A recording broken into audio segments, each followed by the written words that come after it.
बिहार के लोग हैं, बिहार के लोग समझदार होते हैं, उड़ती हुई चिड़िया का पर गिन लेते हैं। बिहार के लोग जानते हैं कि राजनीति का मतलब क्या होता है। बिहार के लोग राजनीति समझते हैं, दुनिया को समझाते हैं।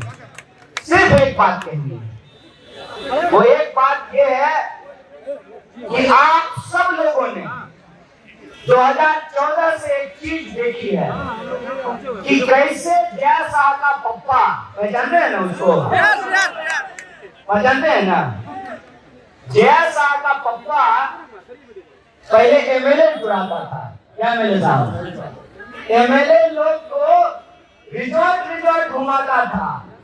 महाराष्ट्र का एमएलए गुवाहाटी में, असम का एमएलए राजस्थान में, राजस्थान का एमएलए कर्नाटक में, कर्नाटक का एमएलए गुजरात में। ये कोना सोतली पुतौर कोना खेलते हुए देखे हैं ना आप लोग? तो पहले एमएलए चुराता था, एमएलए चुरा करके अपना सरकार बनाता था, चुनी हुई सरकार को गिराता था। जब पूरे तंत्र को अपने कब्जे में ले लिया तो बोला अब एमएलए लोग को पैसा देने का जरूरत नहीं है। काहे करोड़ों रुपया खर्च करेंगे जब चुनाव आयोग हमारा, ईडी हमारी, सीबीआई हमारी, और सीडी बना के नेताजी लोग का बना करके रखे हुए ही। तो बोला कि करोड़ों रुपया खर्च करने की क्या जरूरत है? एमएलए चुराने से अच्छा है वोटें चुरा लो, समझे? न रहेगा पास न बजेगी। अरे वोटे से ना एमएलए बनते हैं। तो बोला एमएलए चुराने का क्या जरूरत है, वोटे चुरा लो। और जब एमएलए को पता चलेगा कि हम अपने दम पर एमएलए नहीं बने हैं, वोट चोरी के दम पर एमएलए बने हैं, तो अमित शाह कहेंगे बोले दिन है, तो एमएलए कहेगा दिन है। बोले रात है, तो कहेगा रात है। बोलेगा तुम आज से मुख्यमंत्री नहीं हो, संतरी हो, कहेगा यस सर। यही होना शुरू हुआ ना।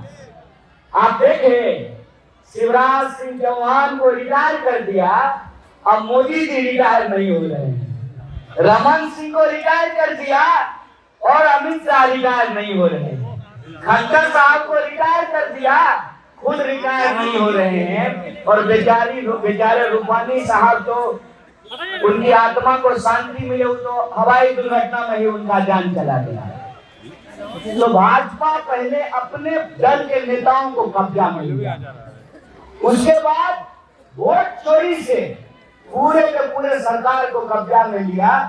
और एक बार बताइए कि जब वोट का अधिकार ही नहीं बचेगा तो जीने का अधिकार बचेगा, नागरिक होने का अधिकार बचेगा? और जो सरकार चोरी से बनी हो वो आम गरीब गुरबा के लिए ईमानदारी से काम करेगी? चोरी से बनी हुई सरकार बेरोजगारी नहीं रोकेगी, रोकेगी क्या? चोरी से बनी हुई सरकार महंगाई नहीं रोकेगी, चोरी से बनी हुई सरकार नौकरी नहीं देगी, चोरी से बनी हुई सरकार पलायन नहीं रोकेगी, चोरी से बनी हुई सरकार आपकी पढ़ाई, कमाई, दवाई, सिंचाई सब कुछ चोरी करेगी। जब सरकार अपराधी बनाते हैं, जब सरकार अपराधी चलाते हैं, फिर अपराधियों पे नकेल नहीं कसी जाएगी। जो लोग पेपर लीक करवाते हैं, अगर वही चोरी से सरकार बनाएंगे तो पेपर लीक से बना हुआ दरोगा अवैध शराब पकड़ेगा क्या सिपाही जी? बोलिए, पेपर लीक से बना हुआ डॉक्टर आपका इलाज करेगा? पेपर लीक से बना हुआ करंट बिना घूस लिए आपका आवासीय बनाएगा?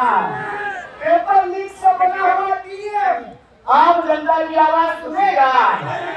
इसीलिए बिहार में नौकरशाही बढ़ी है।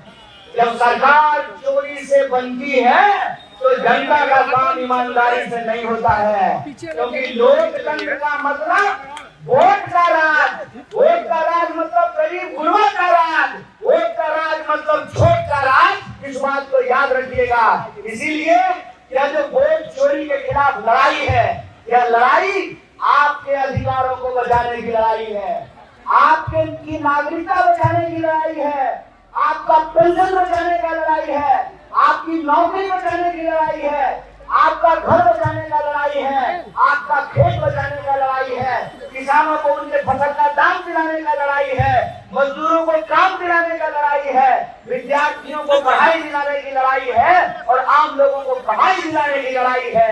इसी ये लड़ाई हक की लड़ाई है, लोकतंत्र की लड़ाई है, संविधान बचाने की लड़ाई है। उन्हें संविधान बचाने की लड़ाई है कि नहीं है?